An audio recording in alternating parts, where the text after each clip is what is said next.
Hey folks, Tim and Brandon here, but before we get on to the show, I want to tell you about our new bestest friends at SeatGeek. Let's face it, buying tickets online, it sucks. It's not fun, it's a hassle, you never know if you're getting ripped off or not. Well, SeatGeek takes all the guessing work out for you. They make it very simple, they have nice little color charts to let you know what the best deal is, and best of all, you can do it on your desktop or on their awesome new app that you can just download on your phone. I know, Brandon, you've used SeatGeek in the past. Yeah, so for those that don't know, ESL One New York just wrapped up this past weekend. I wasn't able to go because I missed my opportunity at buying tickets at my price range. SeatGeek will fix that for me next time. I will be smarter. I will use SeatGeek. I will set an alert up. It'll tell me exactly when tickets fall into my price range and I can pick them up and I won't miss an event ever again. Not only will you get the best price, SeatGeek is going to give you a $20 rebate for your first purchase at SeatGeek. That's right. Download the SeatGeek app, go to the settings tab and say add a promo code, use the promo code CENTER, and SeatGeek will then send you $20 after you've made your first ticket purchase. Again, download the SeatGeek app today and enter the promo code CENTER.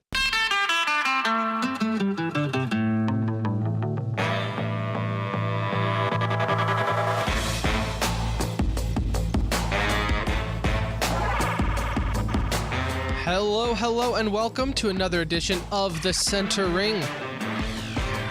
TCR for short, your favorite esports podcast.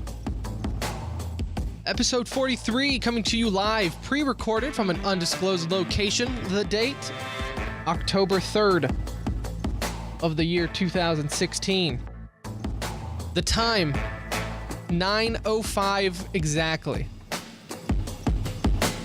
I'm Tim. I'll be one of your hosts for this evening. My co-pilot, my first mate, my Vegeta to my Goku, my hurrah to my Bay.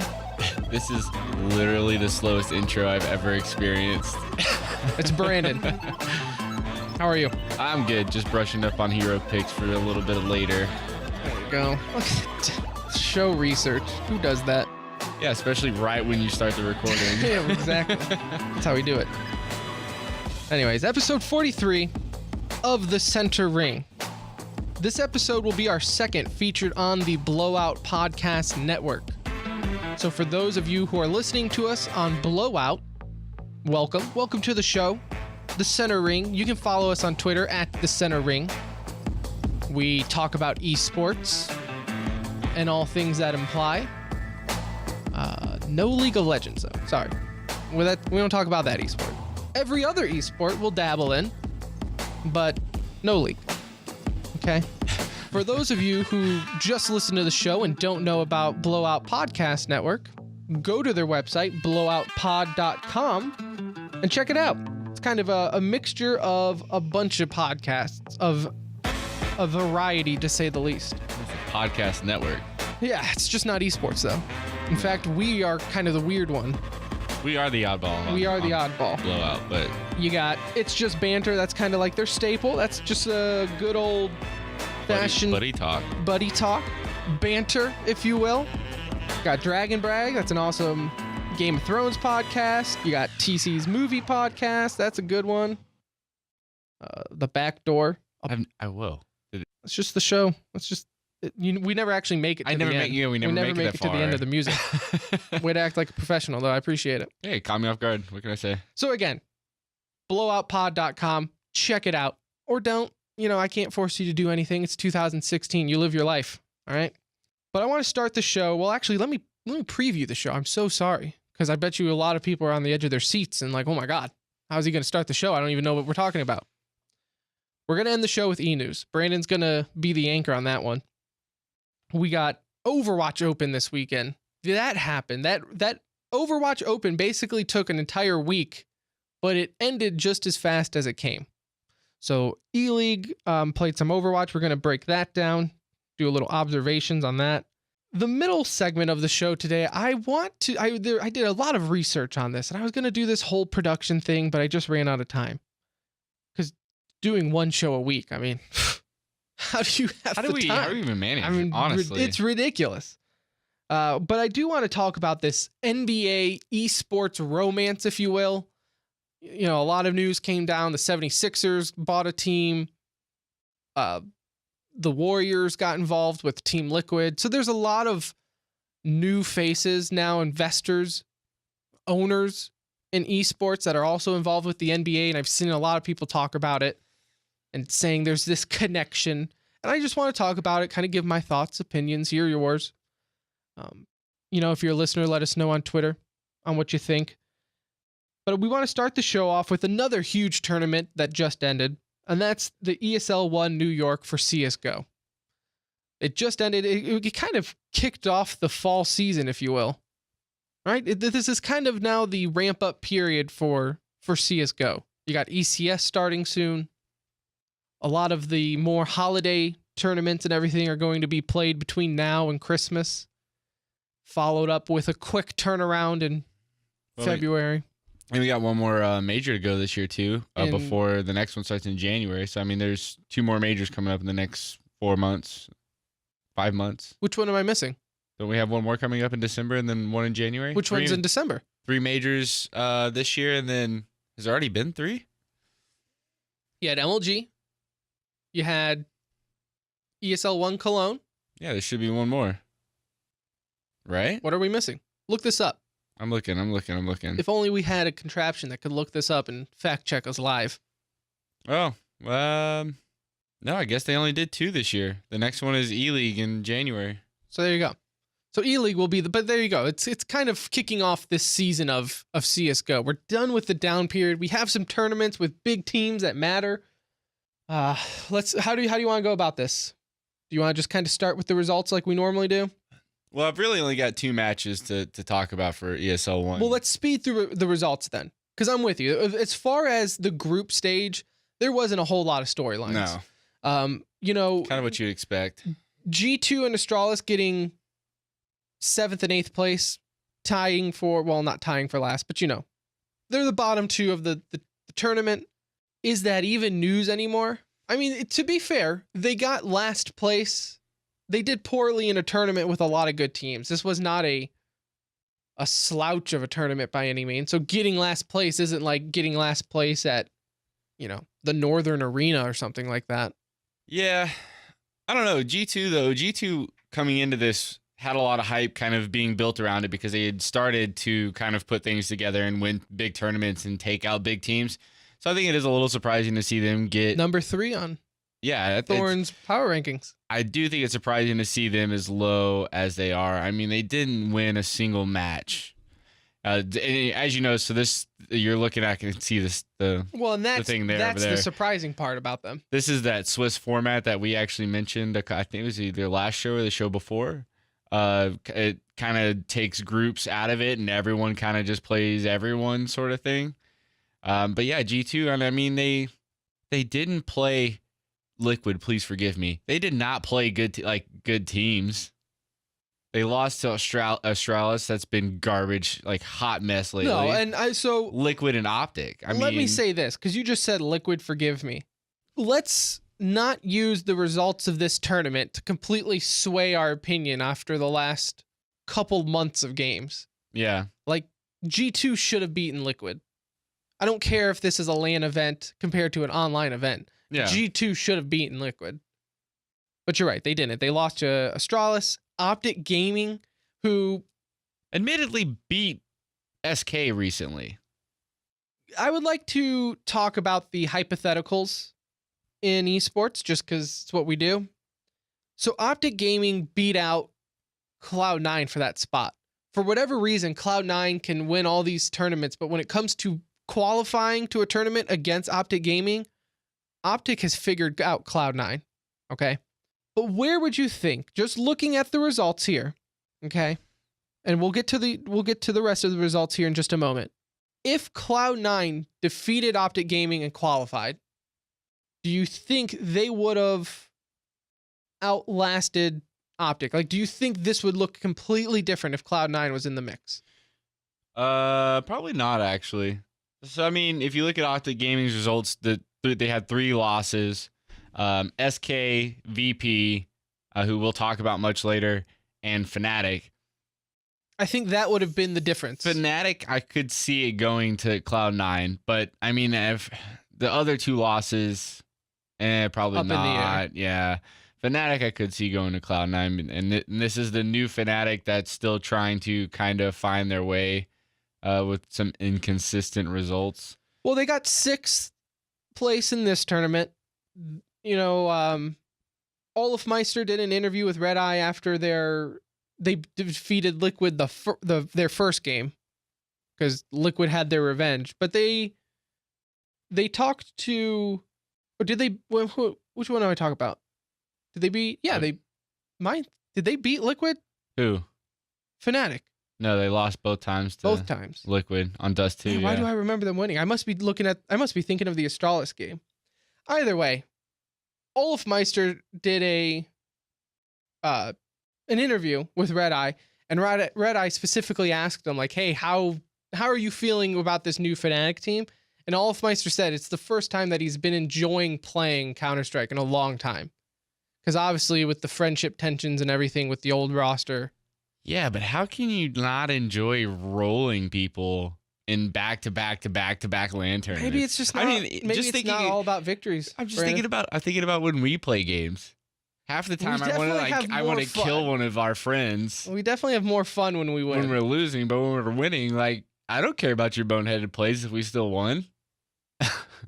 Anyway. Yeah, it probably helps that we don't play nearly as much as they do. That's probably true. We don't spend every waking moment with each other. It's just for when we're gaming. So Fnatic, though, they got 6. I don't know how I feel about this new Fnatic roster. It's whatever. It's too early to tell, in my opinion. Keep in mind, the only reason Fnatic was even in this tournament is because the old roster was invited there. I think if they had to redo... I mean, Fnatic still has their fans, but I don't think Fnatic would have qualified. No, honestly, I would have rather seen Godsent. I mean, no disrespect to Olaf and Dennis, but I feel like Godsent has the more interesting roster now. So, we mentioned earlier, Optic, they did make it to 5th place. Okay, so that's... But interesting though is Optic actually had a negative round differential. Fnatic was +4 in their rounds, but still managed to place lower than Optic. And now we're getting into the playoffs, where, again, so the top 4, all right? Liquid, Virtus Pro, SK Gaming, and Na'Vi. Going into this tournament, those playoffs is not really that surprising. Astralis hasn't been playing well. We already discussed Fnatic and Optic are basically a toss-up on who wants to show up. Okay? Liquid, Elige had, by far, Elige gets my MVP vote for the tournament. Yeah, I think I said that to you while we were watching the games at one point too. Like, if it wasn't for Elige, like, they would have been nowhere near. They would be nowhere near. JDM had an awful tournament. An awful tournament. Lowest rating on the team, according to HLTV. He had what was his average rating? 0.89. Okay, which in reality, you want closer to like a 1, a little over a 1, I would say, is a respectable one. 89 was terrible. Okay, keep in mind, JDM is the team's main opper, and he was missing. They lost rounds because he missed shots. If he would have landed some of his op shots, it was ridiculous. On one time, they were on Dust 2. I forget what team they were playing. He was on B site up in window. Okay, watching top tunnels. Dude, he missed 3 op shots that if he would have just landed 1, it would have slowed down the push. He had to back away out of window and let, I think it was Na'Vi, take control of the site, because he missed so many opportunities to shut down that rush in top of B tunnels. Yeah. They got into the site, planted the bomb, and by the grace of Gaben, somehow Liquid had the cleanest retake I have seen in a long time. I mean, textbook retake. But again, what do we say on flashy plays or crazy ass comebacks? Oh, it's like if you don't get to make the flashy play unless you're out of position to begin with. Exactly. Yeah. Exactly. The only reason it was such an impressive retake is because JDM let them walk through top tunnels when he had an op staring at their chests. Yeah. And he missed their shots.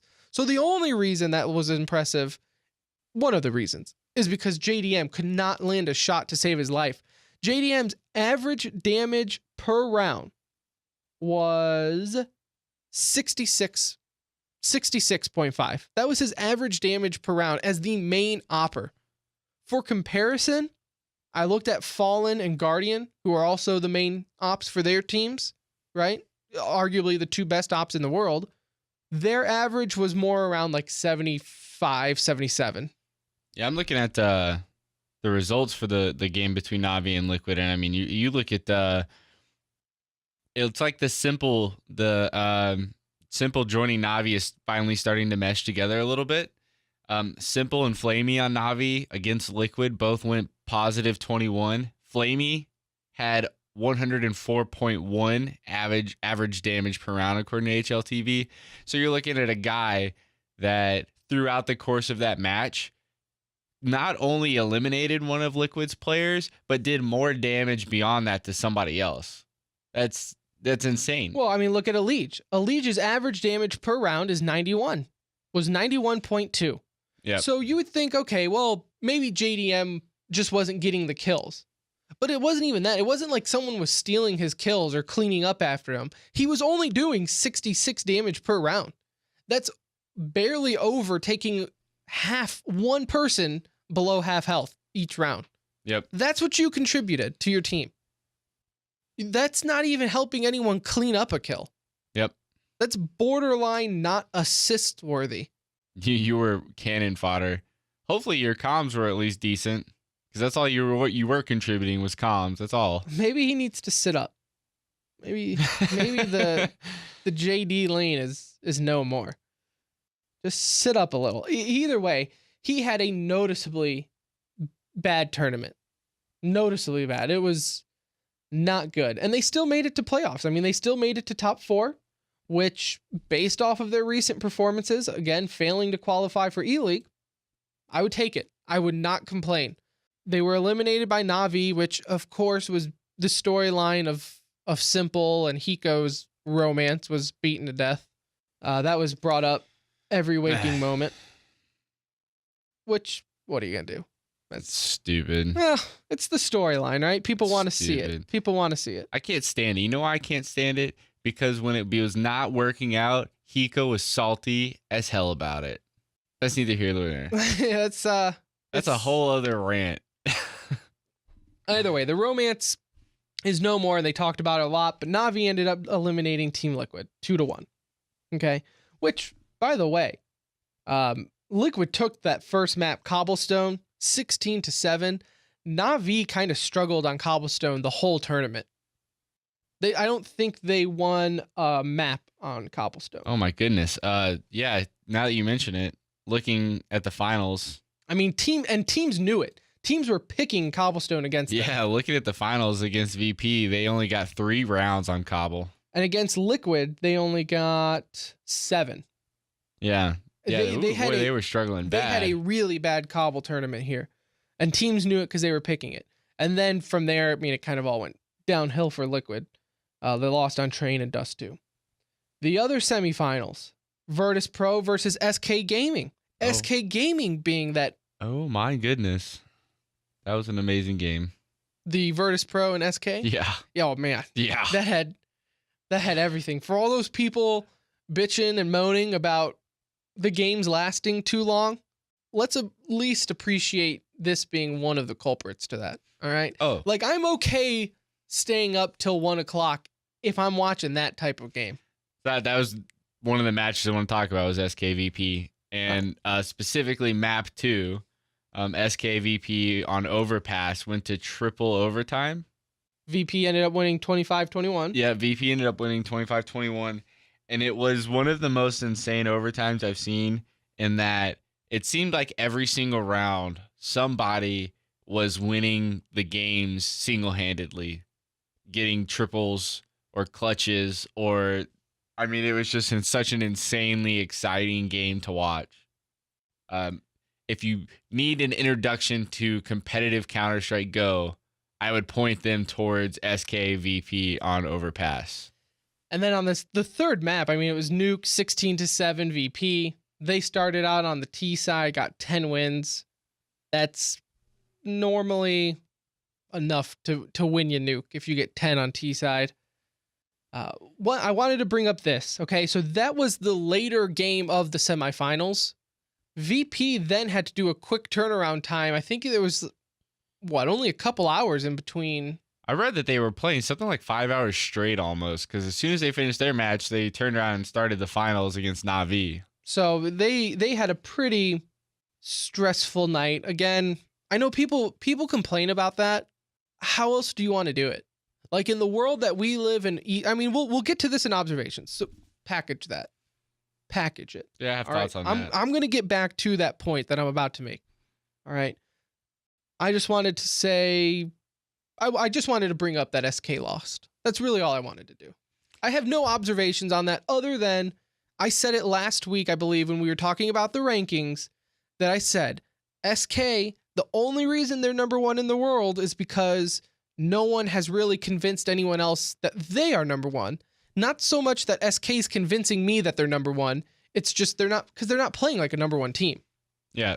I mean, if I were to pinpoint one thing, and it sucks to do this, but honestly, Fur, who just got done having surgery on both of his ears for some kind of inner ear obstruction or something along those lines, has just gotten kind of back into it, starting with ESL One Cologne.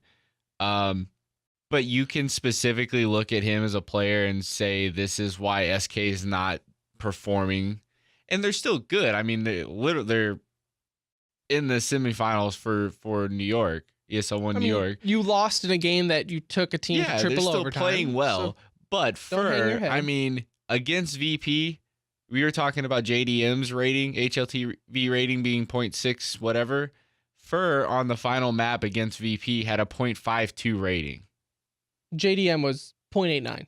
Yeah. So Fur's highest rating against VP on any of the maps was 0.89. So Fur really just did not play up to par. What did Cold Zero have to say about that? Well, we wouldn't know because he deleted his Twitter after the last homophobic. Did you see Cold's mustache though? I did not. It's pretty legit. Is it? Pretty legit handlebar. Does that make up for everything else? No, it doesn't make up for any of it. But I mean, it at least, makes me want to chuckle a little bit. It's pretty cool looking. It's better than I can do. So I can't knock him. So moving on then to the finals, which was also an equally amazing match, which I'm glad because I feel like lately with Counter-Strike, the semifinals, well, don't get me wrong, I guess Virtus Pro and SK, in most tournaments, even outside of esports, the semifinals normally put up such better matchups than the finals, I feel. But this one actually was pretty good. You had Na'Vi versus Virtus Pro, obviously, like we were saying. Again, we mentioned it earlier. Map number 1 was Cobblestone, and VP destroyed Na'Vi 16-3. I mean, it was a slaughter. Na'Vi could not get their bearings. Just their economy wasn't really ever. I mean, you lost 16-3. Nothing was working for you. Train, they kind of paid it back though, winning 16-8, and then Mirage 19-17. So they went to the 1 overtime in the finals. Yeah, and I think interestingly enough, Guardian, who in the semifinal against Liquid was a -10, was the lowest rated player on his team, actually showed up for the finals and was in old school Guardian form, taking a +20 throughout the finals against VP. The closest person was Simple, who was a +9.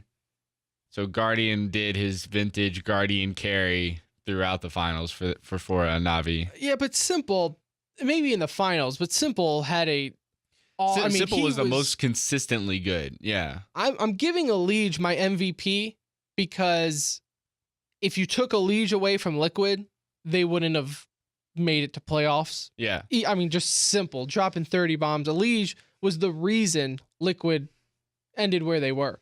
Simple, on the other hand, had a higher rating, just barely, than Liege. His KD was +54. He had a 1.38 KD, a kill per round ratio. So I mean, it was Here's the thing about this he had Navi it lineup. insane, but Here's the thing about this Navi lineup. It's been said over and over again after Navi consistently finished second, third place in these like major tournaments, big tournaments. I don't want to say major because that's an actual distinction, but premier tournaments. Now that Navi has added Simple, you kind of saw him heading this way when they added Flamey, and Flamey was inconsistent, but he was able to show up at times when Guardian wasn't able to carry. But now you've got Guardian, you've got Flamey who's becoming more consistent. And then you have Simple also on this team. You've literally got 3 guys that can carry games by themselves on your roster.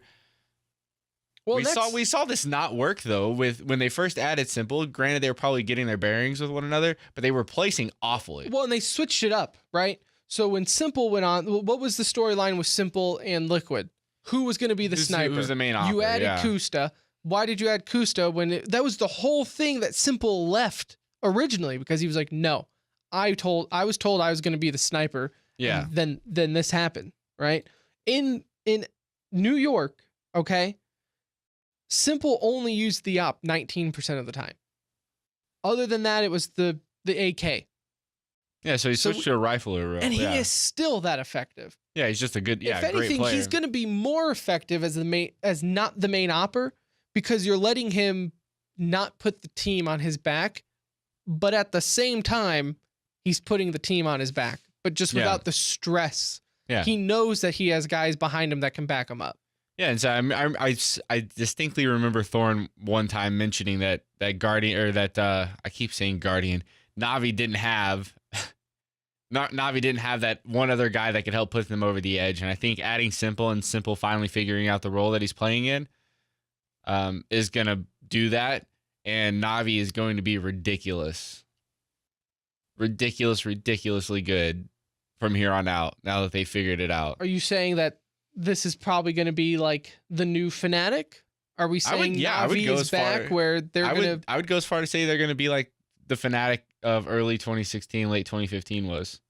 If they can, I don't want to say if. Now that they figured it out, I will put money on it and say that they are going to be like the old Fnatic. All right, we'll see. I mean, they jumped to number 3 in the world according to HLTV after this win. I don't want to. Man, I'm just telling you, rankings. Thorin needs to go check his rankings. He needs to update those power rankings after this. Sarcastically, the entire tournament, I was saying in our Discord, which you can join, by the way, but I was constantly saying in the Discord, like, oh, well, that's a pretty good performance for a number 8 in the world there, Thorn. Like he had before this tournament, he had Na'Vi as number 8 in the world. Yeah. How ridiculous is that? And we said that at the time. We were like, dude, I know you're only looking at the last 3 lands, but come on. And one more thing I kind of want to touch on with the finals was from Neo. It was translated from one of his Facebook posts. And there's just a couple things that he said in there that I thought were pretty interesting, especially considering the marathon of games that they had going on. And one of those things was he said, I always say you should look at stats. This is, like I said, translated quote.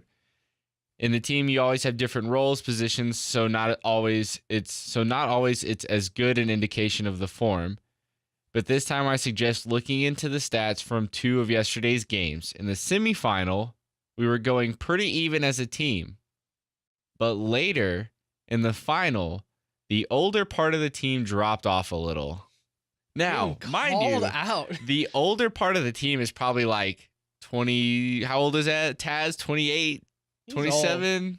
So, I mean, it's just interesting that everyone kind of. Taz is 30. I would say, okay, so the oldest part of the team is 30. That's the older part of the team. Pasha's 28. I assumed it was Taz and Pasha. Well, Neo's 29, so I don't want to hear it from him. Maybe he's talking about himself. Anyway, I just found it interesting that they were, and they said they had the multi-hour fight with SK before they were able to win. Normally they could take a loss. They've lost before. It's just one of the elements. And then he went on to say that finals shouldn't be played after semifinals on the same day. Agreed. Everyone can carry the team, but in the moment, the old guard didn't deliver. Hashtag my bad. So he was talking about himself too. Just in general. But I mean, I just found it interesting that that everyone kind of cheers at VP because it's the same makeup. It's been the same 5 guys or 6 guys for so long. I believe it was Snacks in a recent interview said that a roster change was the last thing on any of their minds. Yeah. Which I commend them for it. I mean, if we're talking average age of a professional Counter-Strike player, they're on the far end. They're jacking up the average. I don't think that has anything. I know Neo put it in his tweet, but I don't think that has anything to do with their I don't think it's with the performance. loss. I understand it's mentally draining, but if we're being completely honest, I don't think someone that's you lost on the third map on a best of 3 in overtime. Yeah, and I don't think don't hang your head on that. The age difference of 23 to 29, mentally speaking, is gonna exhaust you much more than the other. I don't think it's enough to actually make a significant difference. Especially when that's all you do. I mean, more or less your brain is trained to play that much. Yeah. So I just thought it was interesting. I thought it was interesting he threw the age thing out there. I don't want to say he's making excuses, but he's kind of making excuses. So let's get on to observations. Real quick, did you see when Na'Vi won Guardian crying? I did. That was the first premier tournament they've won. In a while. Yeah. In a while. I mean, he's probably happy knowing, kind of like how you said, like, this is working for them. Yeah. It's working. Finally they're able to get over the hump and win the tournament. Yeah. I wanted to bring up, did you see the play where Simple on Dust 2 against Liquid threw his gun over window and then popped out to kill, I believe it was... He threw his gun? JDM. Was he? I didn't see it. What was he doing? Was he distracting him?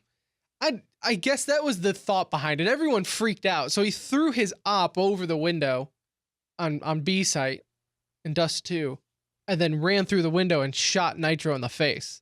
They're like, wow, what next level?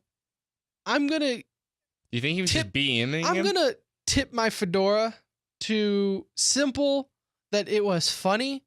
I don't think Nitro was distracted by it. His cursor didn't go. Maybe his eyes moved to it. But I mean, the simple play I remember was him getting the 4K 3 with the pistol and then picking up the AK to finish the next one. And then you had possibly the best play of the night or the tournament was Snacks getting a 4K with his USP. Oh, that was beautiful. Yeah. Was that Train? No, Mirage. I believe it was Mirage. Was it Mirage? Either way. From CT into Firebox, yeah. You're right. Yeah. Legit. That was the play of the tournament. Was the 4K by Snacks. Let's get real for a second, Brandon, if you don't mind. Real talk here on TCR. So I understand everyone goes to these things to have a good time. I totally get that. And I'm not there to ruin your fun, right? Like, I think everyone can have a fun time, but not be a douche. And I think if you watched the tournament, everyone knows who I'm talking about. Not even if you watch the tournament, he's over the front page of the Global Offensive subreddit. There was this kid during, was it the finals? It was the finals. It was the finals. Was it finals or VPSK? I know he's wearing a Virtus Pro jersey. It definitely was the finals. Okay. Because I didn't get to watch all of VPSK. So this kid, every time they went to a crowd shot, would run in front of the camera and do about every meme you could think of. Somehow, in the matter of 10 seconds with the camera on him, this kid fit in the vape niche. He fit in, what's this thing called? The dabbing. Ugh. I hate him. I've never hated what looked to be like a 12-year-old more in my life, but I hate him. And me personally, and I have no problem doing this, I would have asked someone to just either escort him out or be like, bro, you gotta chill. Okay? And I have audio. This is the same kid that we're talking about that was being super obnoxious on the camera.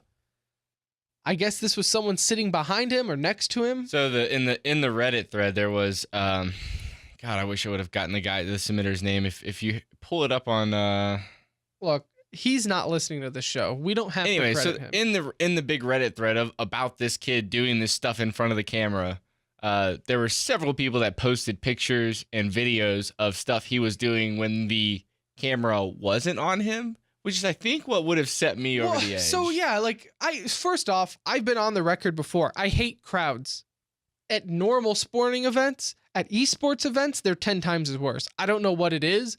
It's like, if you ever wanted to see what Twitch chat looks like in real life, go to an esporting event. And that's Twitch chat in real life. When we were at MLG Columbus, I turned around and snapped on a kid because he was just being so obnoxious. Like, and this is why I disabled Twitch chat. The first thing I do when I turn on a stream is disable Twitch chat. So this is him with the cameras off of him. So not even like being provoked or anything. This is just this kid regular. Oh my God!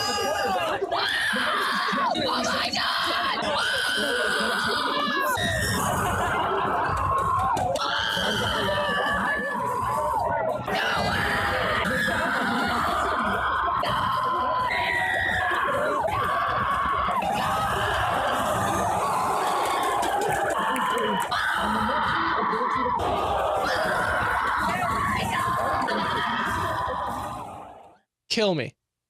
And I mean, just point out the fact that nobody else is like screaming and yelling. Like I heard Thundersticks kind of in the background 1 or 2 times, but that kid is just unprovoked screaming at the top of his lungs. Dude, you know me. I used to be a fun guy. I used to have like long hair. I had like my nose pierced at one time in my life. I was pretty cool. I was hip, right? That compilation, by the way, was credit Cheetos 999. Well, thanks Cheetos 999. Yeah, thanks Cheetos 999. I would have no problem either. I would be respectful. I'd be like, dude, please. Like, we're all trying to have fun. And what you're doing right now is not you having fun. This is you being. When did obnoxious become like okay in public? Man, have you like talked to people on Counter-Strike? I get that. Yeah. But you know what? When we were 15 and 16, we would go to MLG and that shit was not happening. Like that did not happen when we were younger at events. And it's important to also not forget or to say that it's not just us. I'll actually put the Reddit thread on the show links so that people can go see that this isn't some kind of like get off my lawn, I'm an old geezer thing. This is not being unreasonable. It was so bad that the analysts and casters were mentioning how bad the crowds were. And this is another issue where the caster's desk or the analyst desk, excuse me, you could like basically if your seat was near it, you could stand up and be seen on camera. And I don't know what it is about being on camera that makes people go full stupid, but it does. I don't think your Harambe memes are funny anymore. I don't. I get it. Thorn did Harambe. It got to the point where Machine actually turned around and was like, yeah, we get the joke. Thank you. We've seen the sign. Thank you. Yeah. And I don't think he was kidding. And it's even worse is that it's like when you look at like professional sporting events and people are doing that. They don't do that though. Well, I mean, people try to get on camera and they have signs. Like if you look at College Game Day, but it only lasts for like maybe 20 minutes. Like the desk time is only like maybe 20 minutes. Well, okay. And on College Game Day. This is like a 10-hour long event. On College Game Day though, that's like the bit of it. Like the bit is bring your funny signs. This is the time for that. Yeah, but you leave them at the door when you leave. Well, and I mean, even if you go to you watch the Stars game and they have the analyst desk kind of up in the platinum seating section, people get up there and make stupid faces. You see it on the news, but it's only 5 minutes at a time. This is, like I said, a 10-hour long event. The same people are sitting in the same spot. We had our seats on lockdown. It has to stop. Yeah, I'm with you. I wasn't before. I'm with you now. No more signs. I will police the major in Atlanta so hard. No more signs, and for the love of God, no Thundersticks. TCR is your platform for maturing esports. Vote for us, and we will mature esports for you. Thundersticks need to go too, by the way. I agree with obnoxious. You. Thundersticks are obnoxious. They bring no purpose, and it makes it look like it's a high school pep rally. I think there was a clip, I think TJ posted it in our Discord, which again, you can join, of a guy on screen in his friend was poking him in the face with one of his thunder sticks, and I was like, I would have lost it. I already hate thunder sticks. If like you were so sitting bad. there poking me in the face with one, It just looks stupid. Just clap. Just let me clap. Why do we need this stupid? It's like, I don't know, man. I feel like I'm like a seal trying to clap with thunder sticks. It just is so dumb. It's just another thing to put a company logo on. And Well, that's what it is. Yeah. That's if it didn't make them money by selling a sponsorship on thunder sticks, no one Can would they do it. can they sponsor like hacky sacks or something? Something that doesn't make Dude. noise? I mean, I could totally see that happening where people would start throwing it on the stage because people are idiots in crowds. They'll but do it. something filled with beans that isn't loud. I don't know, man. I'm not anti-fun. I'm just anti-annoying, stupid fun. Yeah. Yeah, anyway. I'll get to one more observation, but it's going to come in Overwatch. It counts for both, but I'm going to talk about it when we talk about the Overwatch Open, Gotcha. which we will get to after we discuss this NBA esports romance going on. Like I said earlier, a lot of teams, a lot of big investors, professional sports owners are getting into this esports, and it's got me thinking, is this just a normal thing? Is this an NBA supporting esports? Because some people are like, man, this is great. The NBA is getting in on this, right? I'm going to have underbed music for this, by the way, while my monitor's flipping out. So I did some research, all right, on my own. And before we talk about the now, let's talk about the past, okay? Let me take you back, Brandon, to the year 2007. Do you remember the year 2007? I do. I got my first car. All right. Beyonce's Irreplaceable was at the #1 charts. All right. This was a time before Twitch was even a thing. All right. People weren't throwing $1 million into esports just to have their opening tournament in beta. Their early access game. This was a better time where you could just go and LAN.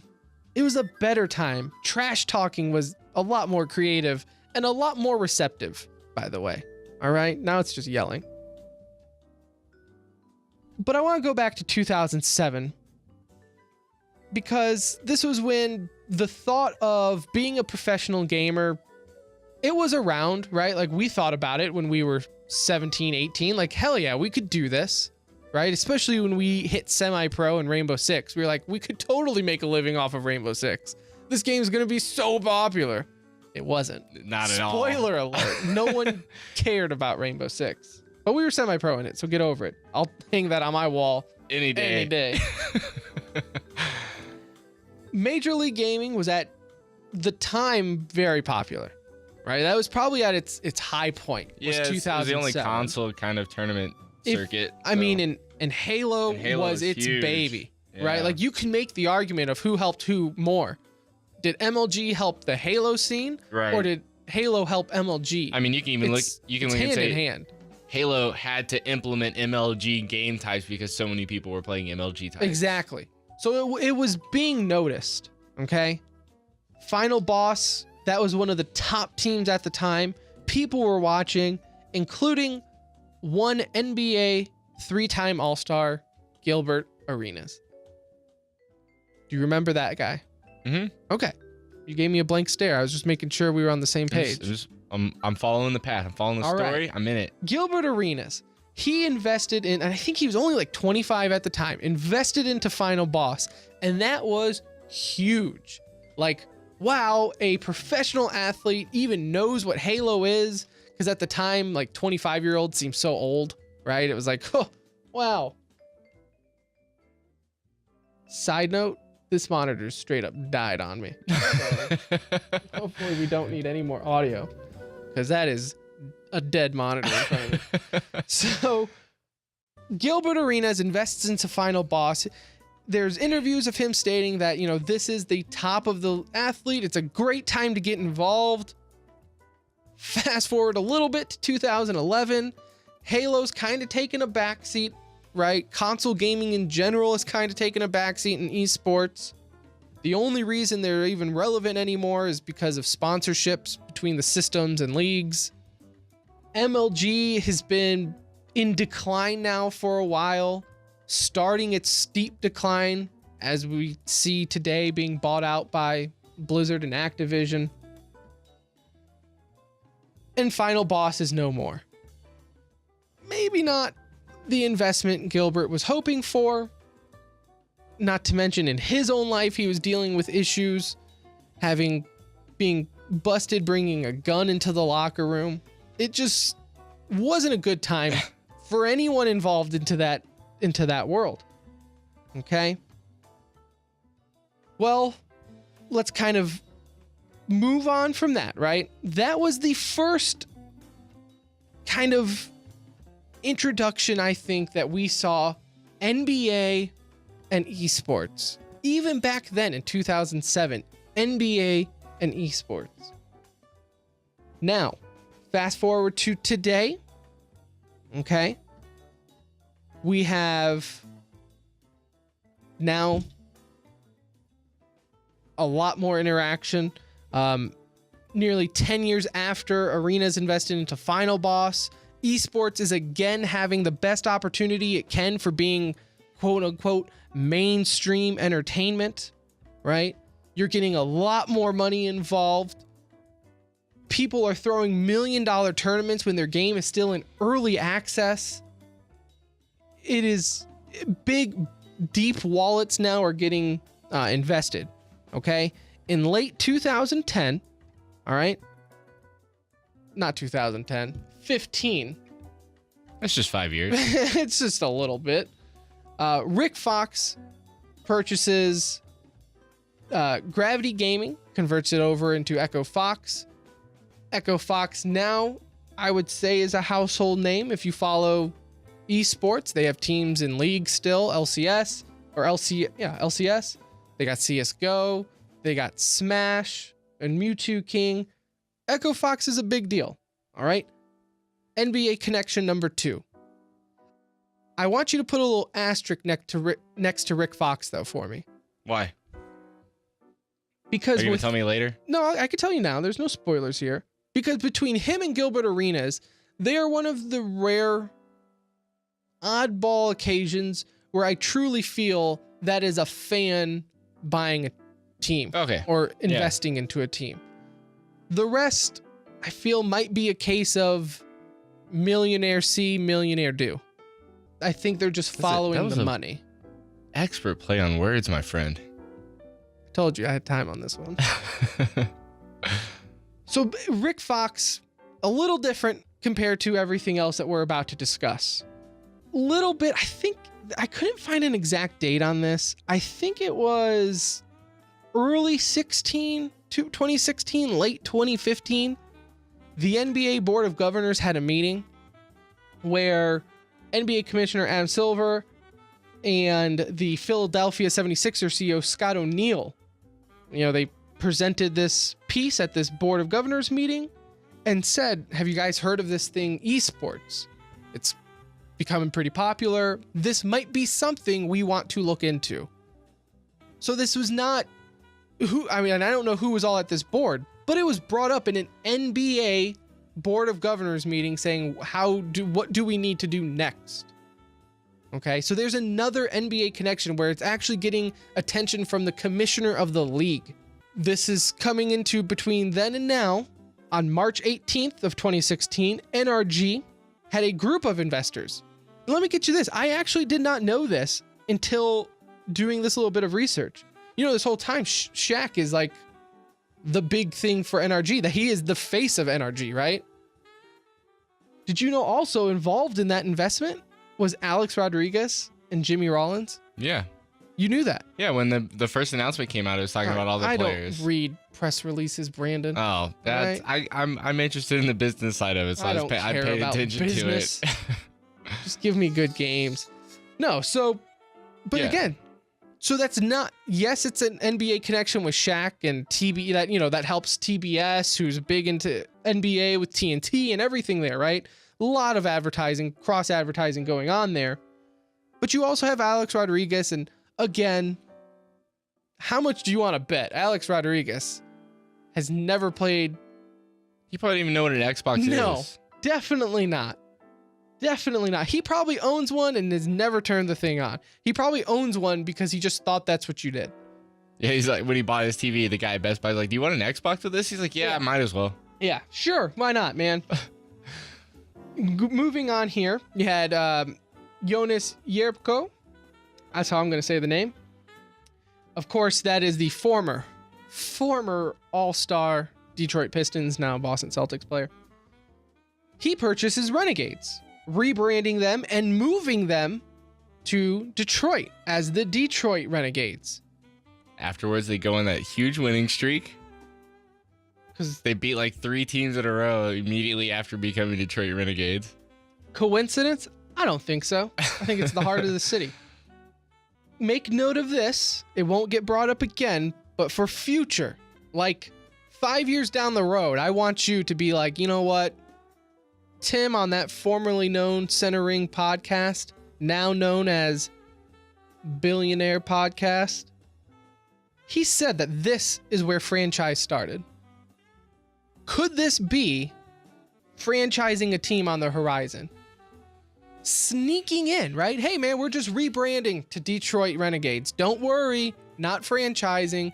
But the whole scare of franchising in esports was, how are you going to make a team an individual based off a city, right? Like it's stupid. It's an online medium. How are you going to do this? This is how you're going to do it. You're just going to slap the city's name on the team, and then people are going to like it.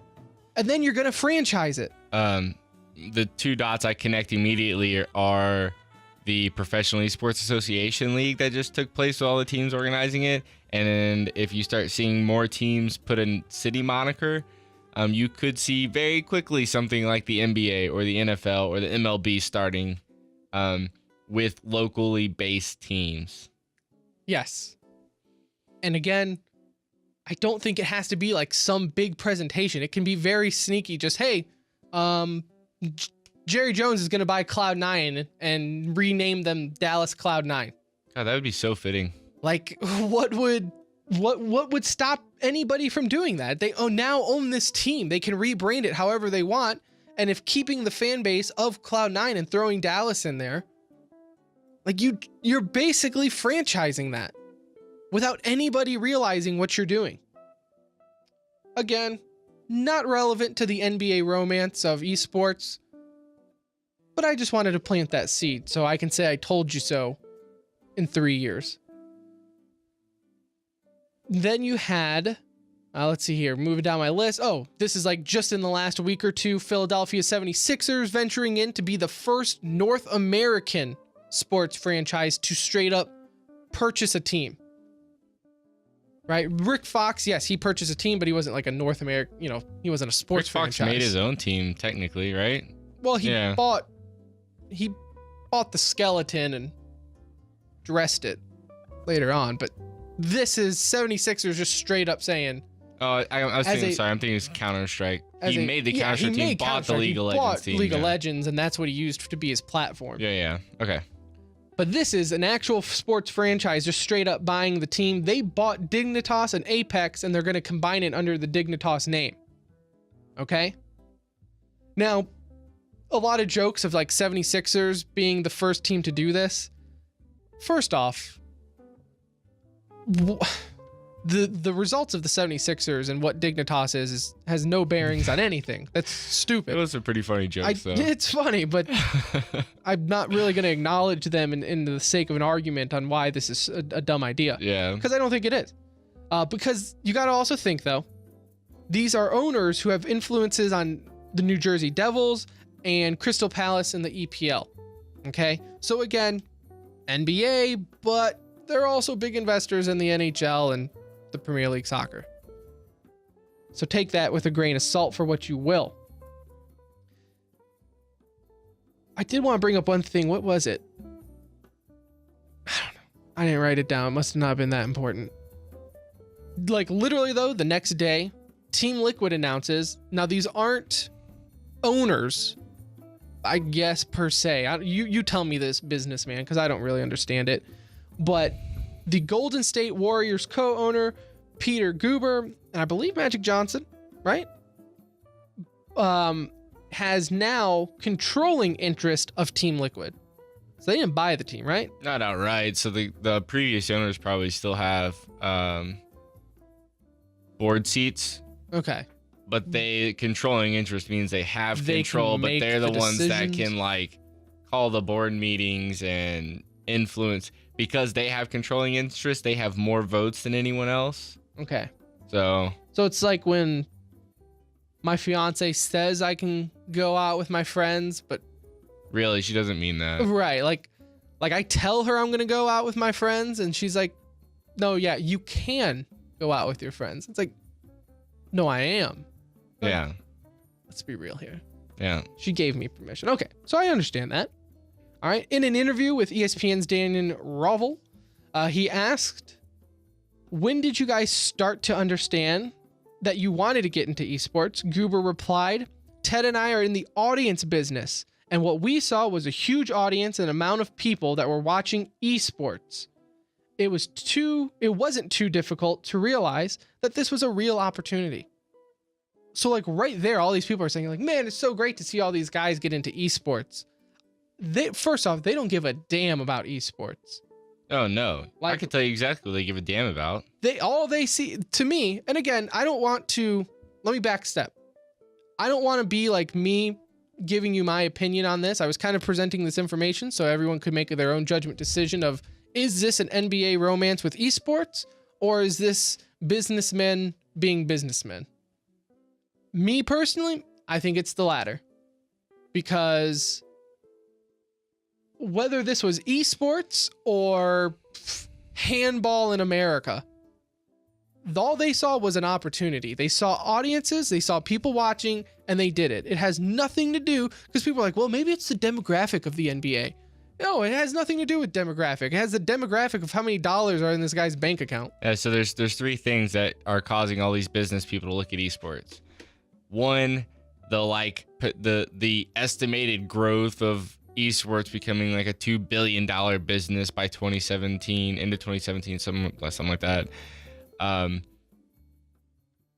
demographic of young males with disposable incomes between the ages of 16 and like 35, which is like the holy grail of advertising demographics.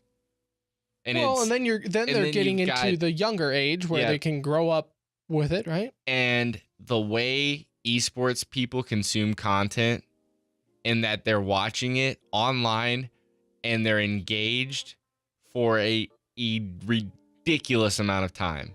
When you watch an esports event, you don't watch for a 30-minute show with 3 commercial breaks. You watch for hours.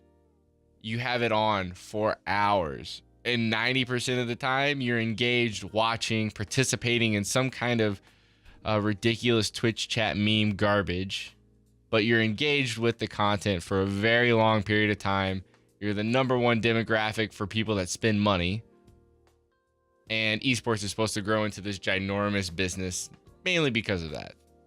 As a result, you got people that say we're in the audience business. And by we're in the audience business, they mean we want to sell all of you something. Well, and that's one thing that the 76ers stated in an interview was that, like, yes, they want to be the forefront of esports, right? Their 76ers kind of have a reputation of being the firsts. Recently, the NBA, and I actually did not know this until I did research this, and I work at a sports radio station.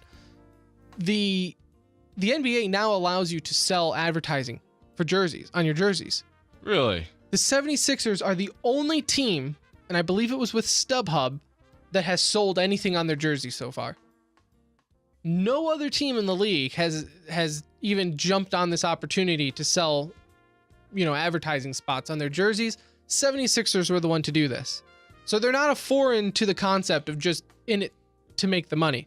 I wonder if it's kind of as a result of the same backlash that NHL people would have of putting ads on their jerseys. Well, I think that's what it is. I think the jersey is sacred and you don't want to put ads on it. Yeah. But they also did say that the one thing that esports is missing, first off, they did say it was an immature business. Like, there's just people in it who are quote unquote CEOs that have no idea what they're doing. Yeah. None. Which we've discussed before. When you have like 26-year-olds owning these teams that make millions of dollars, well, no shit, you don't have anybody trying to make a players union or a CPA. You think they know the first thing about a union or a CPA? No, they don't.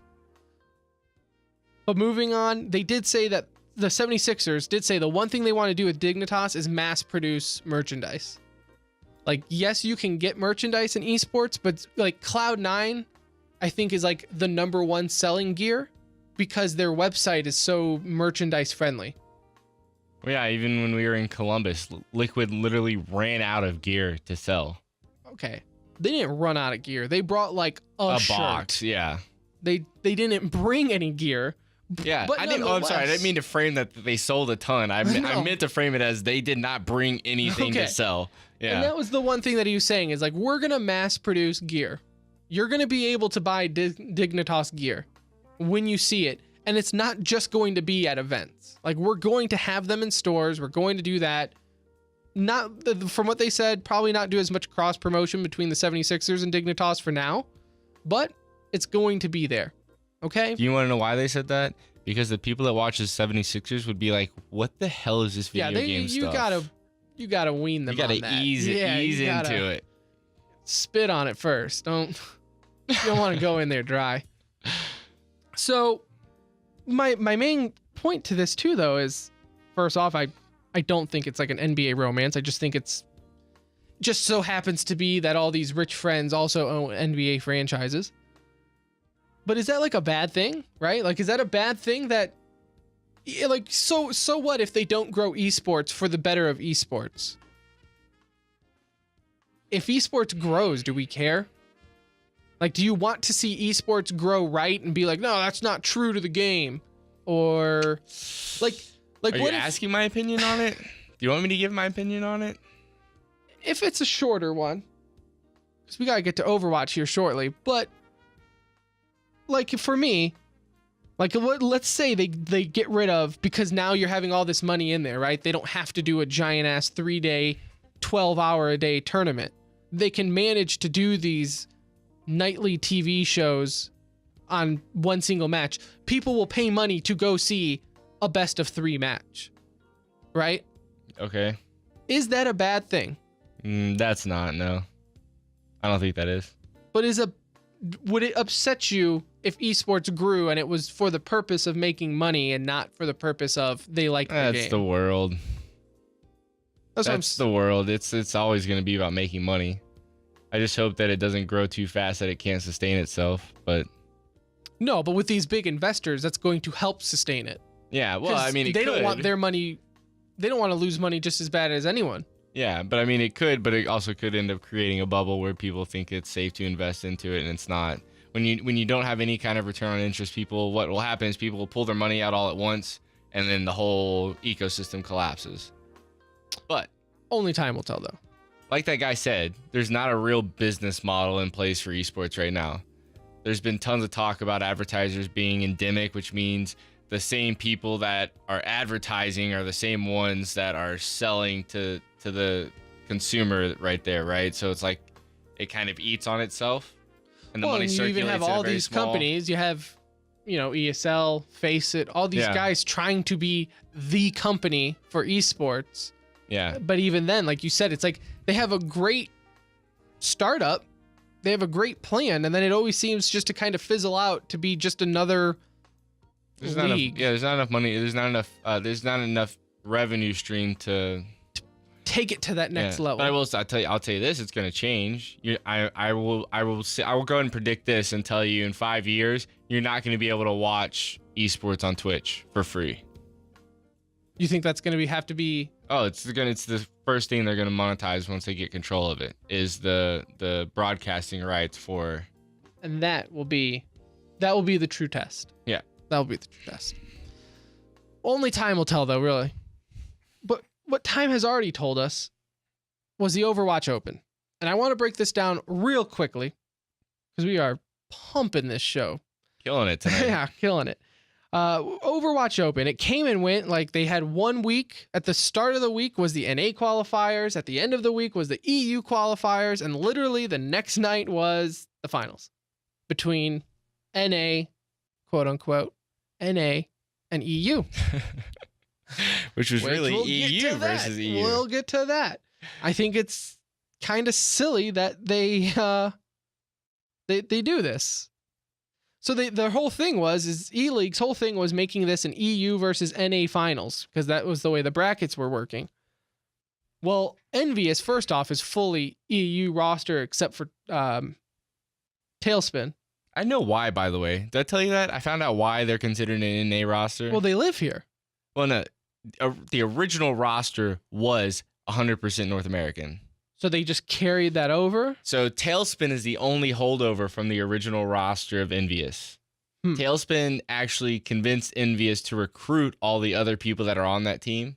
And that's why it's considered NA, because at the very beginning it was an NA roster. But I mean, they're all over the place. They've got 2 Swedes, a Finn, a German, and they're a melting pot.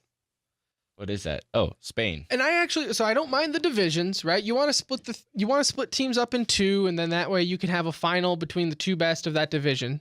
That's cool, okay? My issue is calling it NA versus EU. I think that's a little silly. I think that just name them something else. I don't know. Name it A and B for all I care. I really don't care. I don't like putting labels geographically because then it ends up making no sense. A la this tournament. So did you want to talk about the qualifyings? I mean, in the interest of time, I think we should just jump through it. Jump through the finals. Okay. It ended up being NA versus Misfits. The only thing interesting about the qualifyings I will say about this was in the Europe bracket, Rogue was a clear favorite. Like everybody just basically penciled in Envious and Rogue to be in this finals.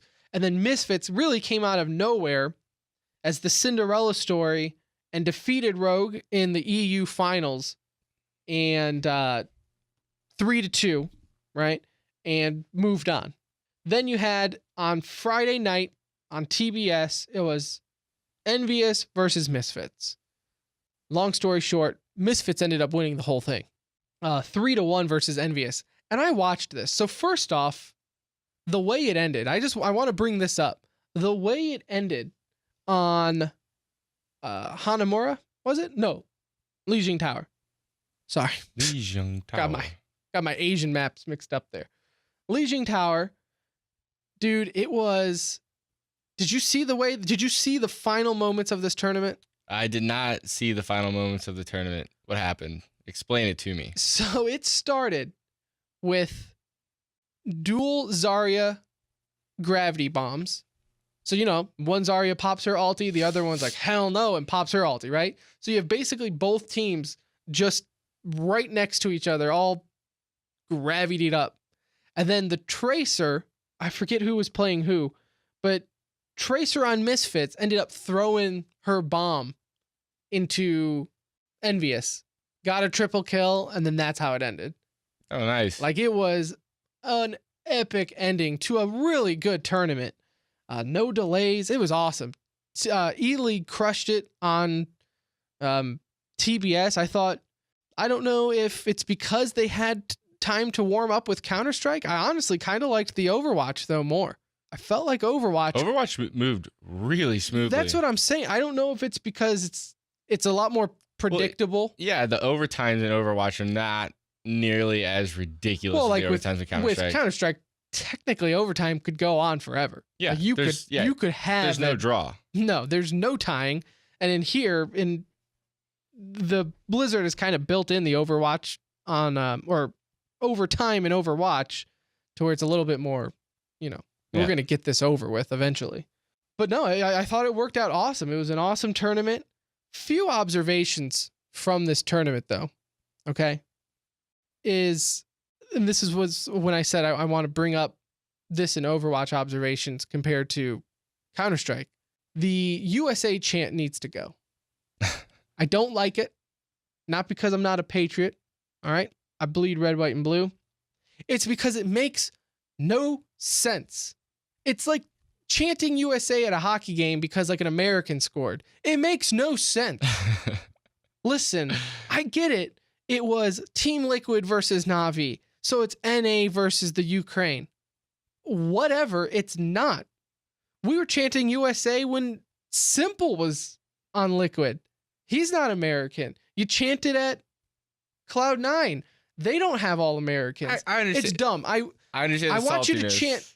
chant Liquid. But- Be a Liquid fan. But You're not gonna butt me. top I five, don't like top five esport moment for me is when the crowd broke out in the national anthem when Team Liquid was walking. That was up pretty dope. at MLG Columbus. I will say I like that.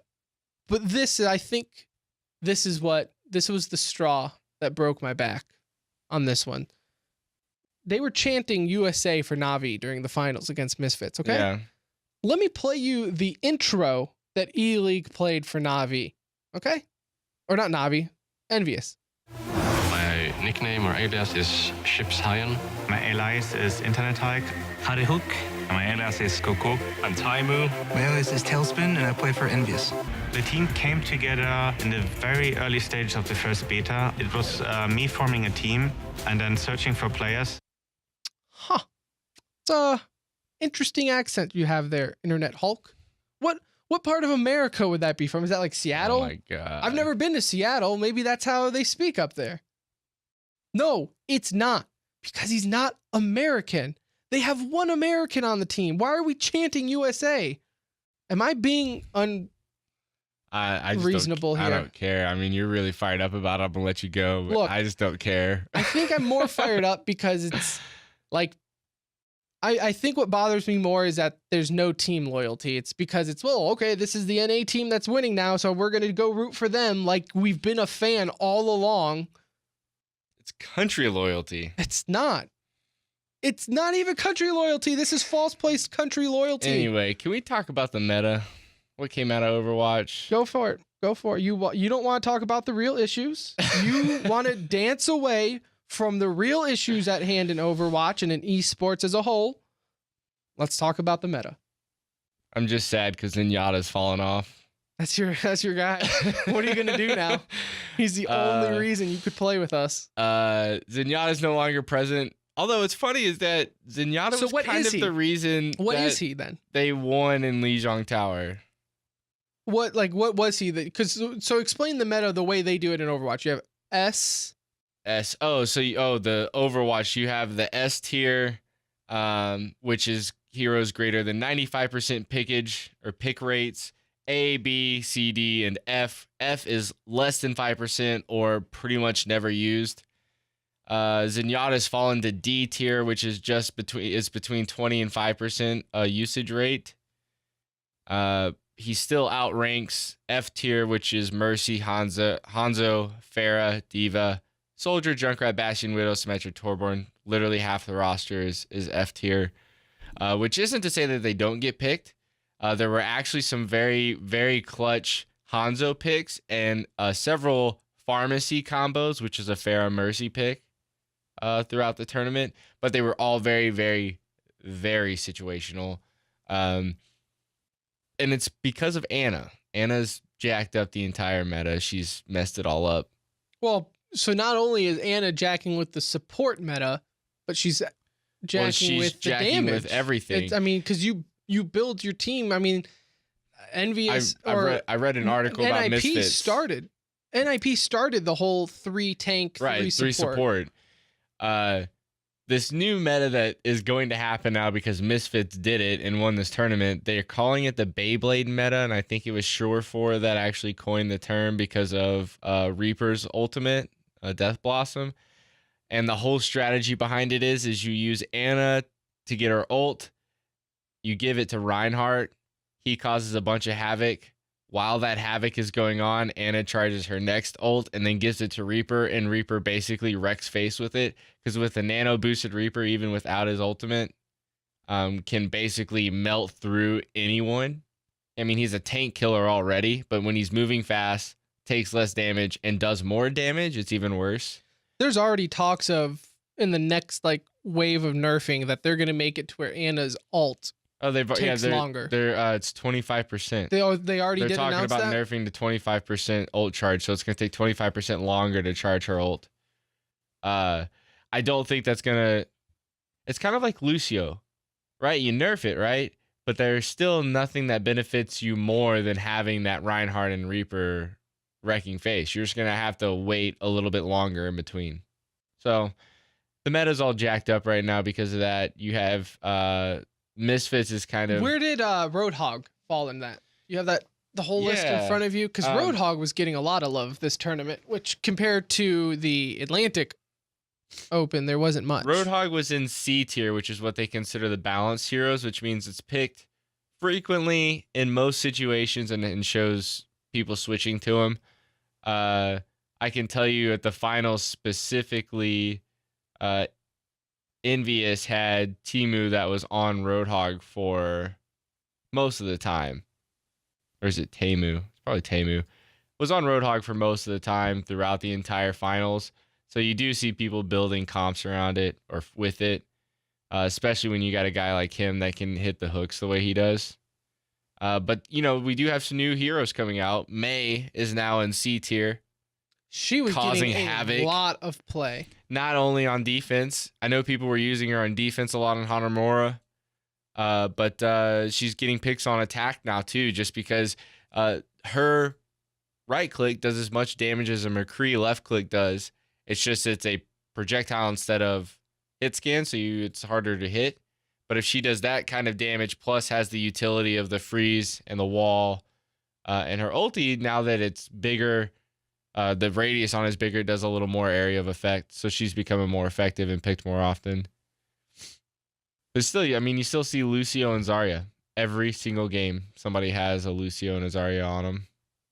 So, but it's like we said, though, it's not so much that they're overpowered. It's just what are you going to do to nerf them and not make them completely useless? Like the reason Lucio is picked so much is because hands down, I mean, the AoE heal, the speed boost, it just works better for the whole team rather than like switching up to a Mercy for the sake of switching it up. Yeah, and that's one of the things we had a discussion about it. I mean, even if you nerf Lucio's speed boost, you're still going to get him picked every time because any speed boost is better than no speed boost.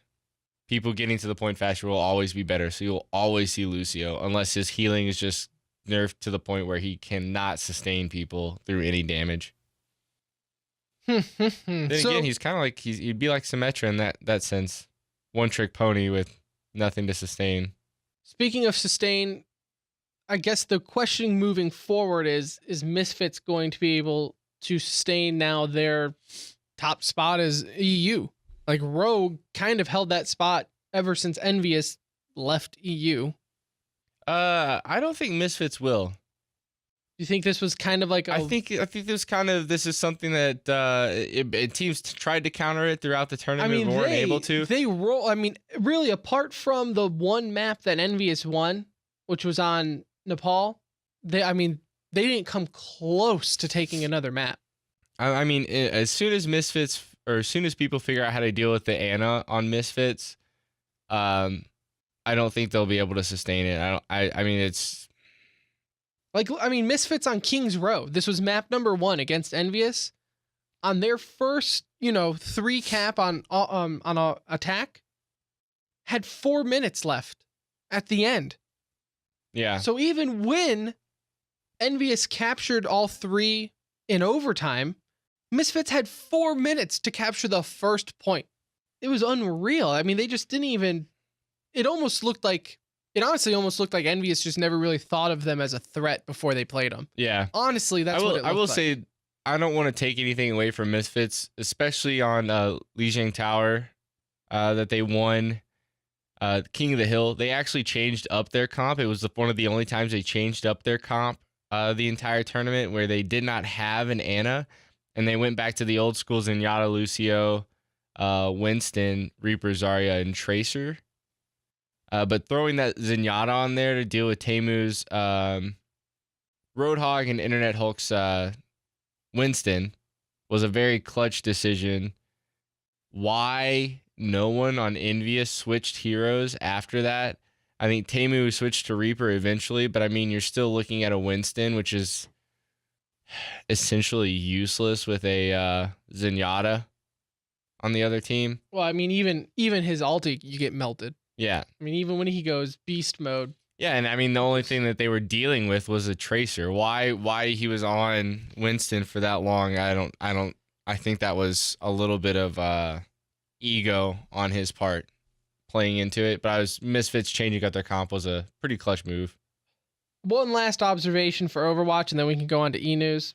And it's really just me being a jerk again. Snow on Method is my new least favorite player. That's the kid with the hair.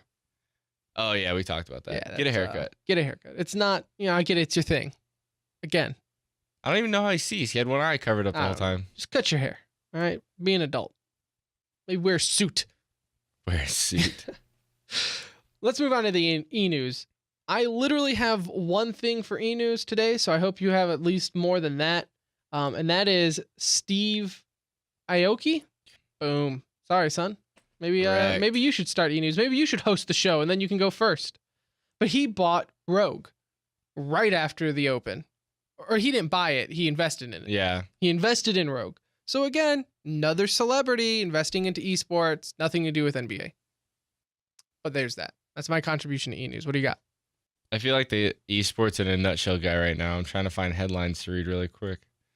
Actually, ESPN has reported that Neeb, first non-Korean in 16 years. 16 years to win a StarCraft tournament in South Korea. Neat. Of course, on Twitter, everyone's like, yeah, but the StarCraft is not nearly as good as it used to be in 16 years ago. Man, I remember at DreamHack Austin last year, or I guess this year, whatever. We sat there and watched. Remember it just ended. No, we were watching StarCraft. We were watching like the grand finals and everything, and we were watching it with Troy, one of the listeners of the show that we met there. By the way, you can go to DreamHack Austin 2017 and meet us again because we'll be there. Because I guess he watches StarCraft, so he was trying to explain to us what was going on, and I was just like, bro, I played when I was in high school, but that was Brood War. Like I was legit at StarCraft 1. StarCraft 2, I never even touched. And I'm so lost. And then it just ended. And we were like, oh, okay. And then they were celebrating because it was over, like completely. He just won the grand finals. I was so lost. Yeah, I never played StarCraft, and we were sitting there watching, and the casters were talking, and it's like it didn't even get like a build up. It was just like the casters were talking, they're like, oh, and he wins. That's it. Like, it's done. We're all like, that's it. You got anything else for E-News, sir? Launders, friend of the show, best friend, saw him so many times at DreamHack Austin 2016. He launched a new esports brand called Boxer and signed Super Smash Bros. Melee player Zoo. Wrecked it. There you go. I had to have another one since you stole the first one. Whatever, man. Before we go, Brandon, break us down the LCS world going on. Yep. Awesome. It is amazing how much, or I guess how little we care about League of Legends. I remember somebody brought it up in our Discord. Again, you can join the Discord. Said, wow, League of Legends has a lot of viewers. Like, why?